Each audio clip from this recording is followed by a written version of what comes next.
Bien, quiero continuar con lo que me quedé el video anterior.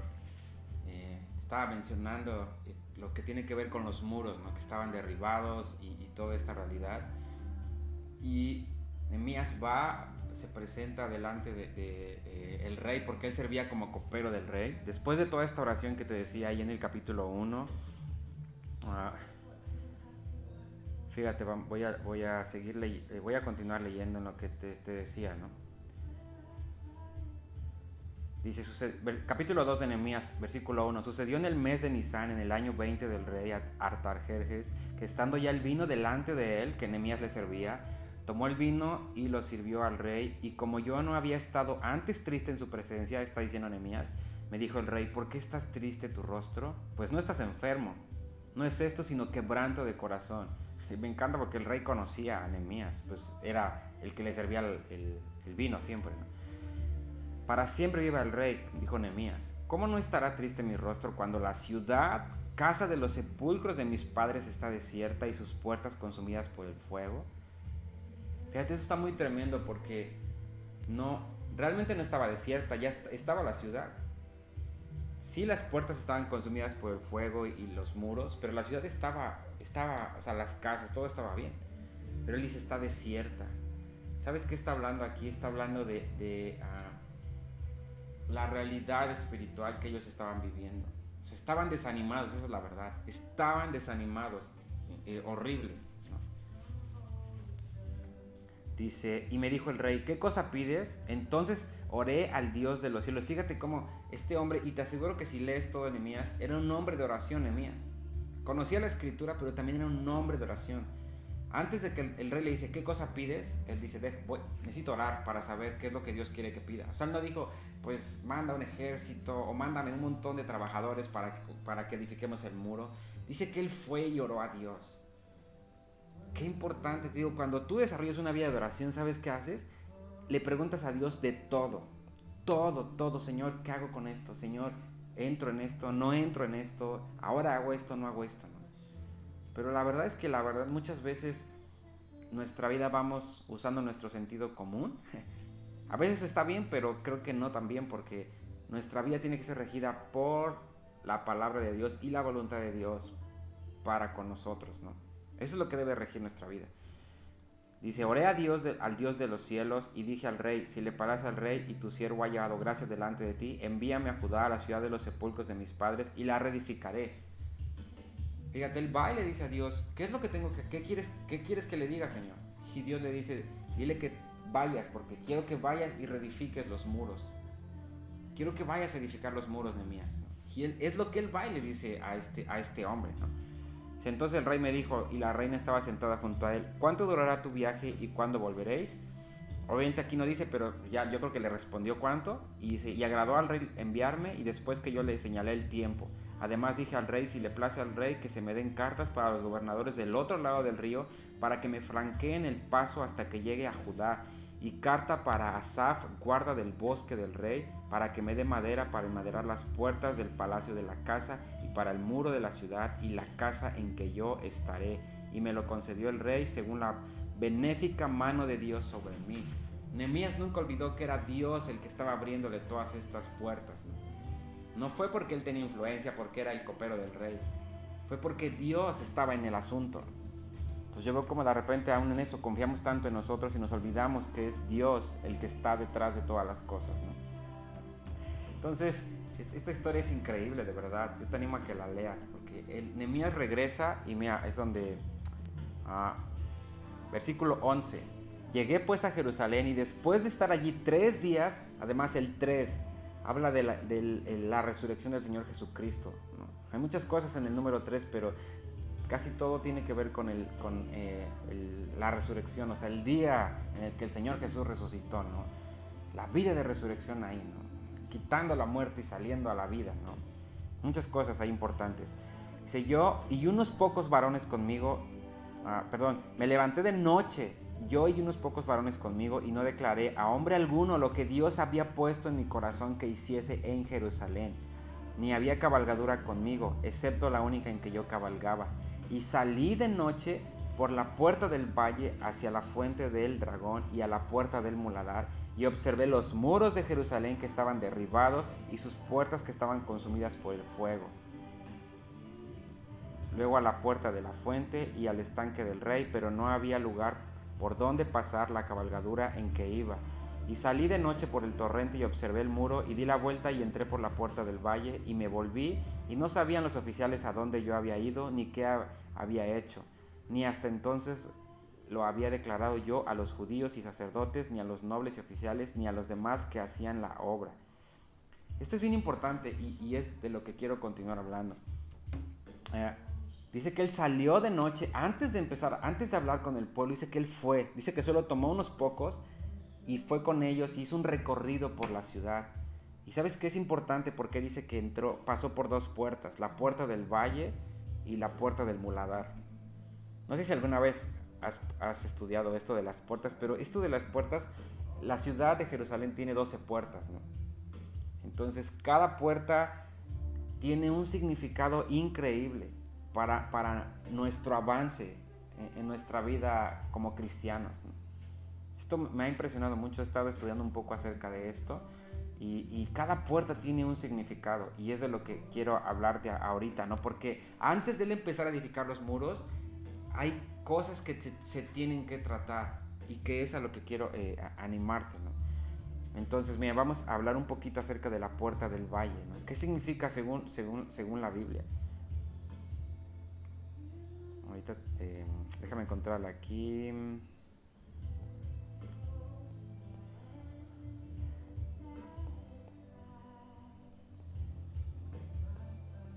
Un segundo, es que se me movieron aquí mis notas, pero aquí tengo todo. Entonces es importante porque dice que él pasó por esta puerta, luego pasa por un estanque y después llega a otra puerta, ¿no? Que es la puerta del muladar, ¿no? Te animo a que investigues acerca de esto, es bien interesante, ¿no? No es coincidencia el por qué él no entró por la puerta del pescado, porque hay una que es la puerta del pescado, o la puerta de las ovejas, o la puerta vieja. Hay 12 puertas. ¿Por qué él menciona nada más estas dos aquí en este versículo, ¿no? Hay una razón importante, y ahorita es lo que quiero hablar un poquito con ustedes, ¿no? Ok, la puerta del valle, ¿no? Esto está en el versículo 2:13. Y salí de noche por la puerta del valle hacia la fuente del dragón y a la puerta del muladar, ¿no? Fíjate. Entonces luego en el capítulo 3, versículo 13, dice: la puerta del valle la restauró Anum. Ya que empiezan a edificar, dice: la puerta del valle la restauró Anum con los moradores de Zanoa. Te animo a que investigues estos dos nombres, son importantes. Ellos la reedificaron y levantaron sus puertas con sus cerraduras y sus cerrojos y 1000 codos del muro hasta la puerta del muladar. Entonces la puerta del valle nos habla o tiene que ver con la humildad.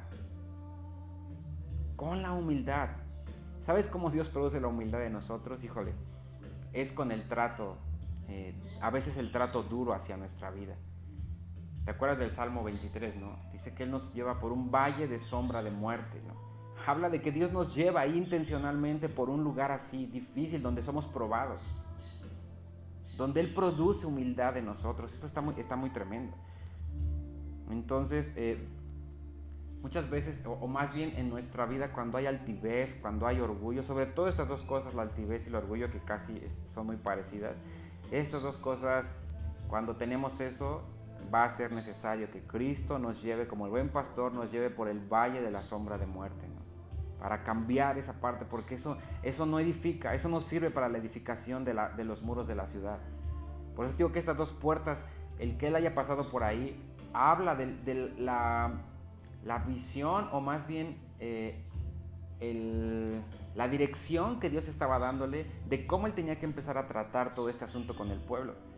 Mira, te animo a que si lees después Nehemías, que te animaría a que lo hicieras, y vas a ver cómo Nehemías su principal intención no era levantar los muros de tabique, ¿no? Sino era levantar la vida del pueblo, la vida de oración del pueblo, fortalecer la vida espiritual del pueblo. Esa era la intención de Nehemías. O sea, a la par hizo lo de los muros, pero en sí no era el fin de Nehemías. El fin de Nehemías era levantar al pueblo otra vez, ponerlo en su posición del pueblo de Dios fuerte. ¿Por qué es fuerte?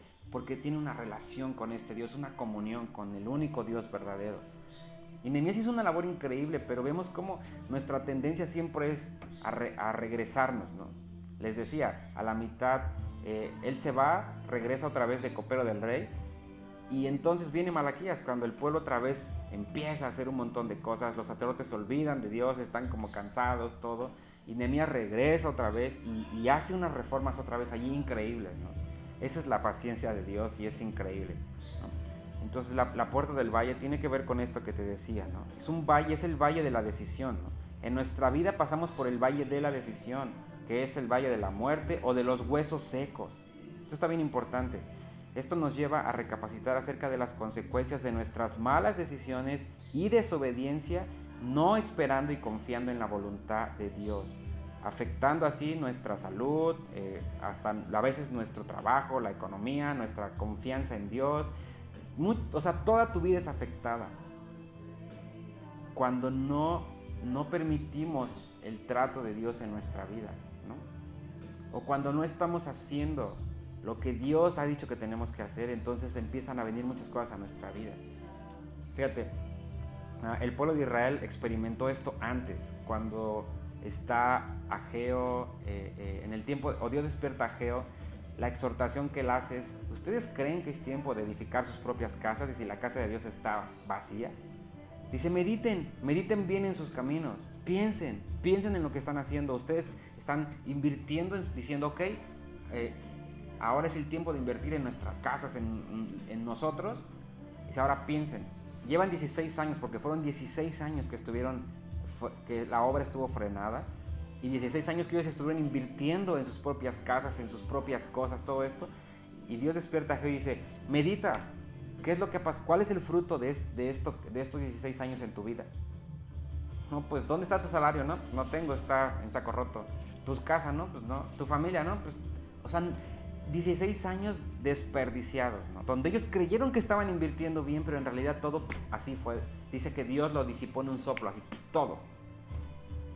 Eso está muy tremendo. ¿Sabes que muchos van a enfrentar o van a experimentar eso en un tiempo en la historia donde todo en lo que ellos pusieron su esperanza, que no fue Dios, así va a desaparecer, se les va a ir? Y yo no quiero que te pase eso, ¿no? Ni quiero que me pase eso. Yo quiero animarte por eso con esto, a que es momento de redireccionar nuestra vida y ponernos a trabajar en la obra que Dios está llevando a cabo en este tiempo.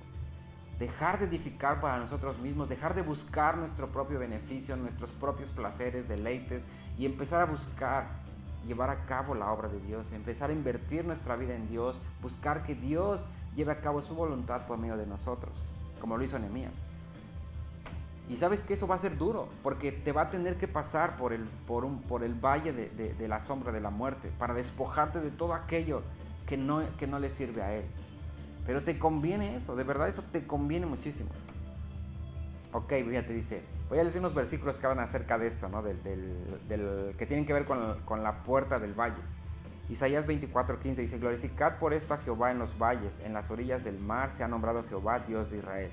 Luego el Salmo 23:4 dice, aunque ande en valle de sombra de muerte, que es el Salmo del Jesús como buen pastor, no temeré mal alguno, porque tú estarás conmigo, tu vara y tu cayado me infundirán aliento. Esto está tremendo, porque mira, aunque Jesucristo es el que te lleva por este valle, pero ahí es donde Él te infunde aliento. O sea, Él no te lleva ahí para tronarte, te lleva ahí para hacerte como Él, hacerte humilde, hacerte manso, hacerte apto, ¿para qué? Para llevar a cabo su obra. Así que hasta deberíamos de pedirle, Señor, llévame al valle de la sombra de muerte. Haz que pase por ahí, porque quiero ser útil para tu obra, quiero ser útil para tu labor. Deberíamos de orar así, es la verdad. Luego Ezequiel 37, esta historia que conocemos todos, ¿no? La mano de Jehová vino sobre mí, me llevó en el espíritu de Jehová y me puso en medio de un valle que estaba lleno de huesos y me hizo pasar cerca de ellos por todo en derredor, y aquí que era muchísimo sobre la faz del campo y por cierto secos en gran manera. Y me dijo, hijo de hombre, ¿vivirán estos huesos? Y dije, Señor Jehová, tú lo sabes, ¿no?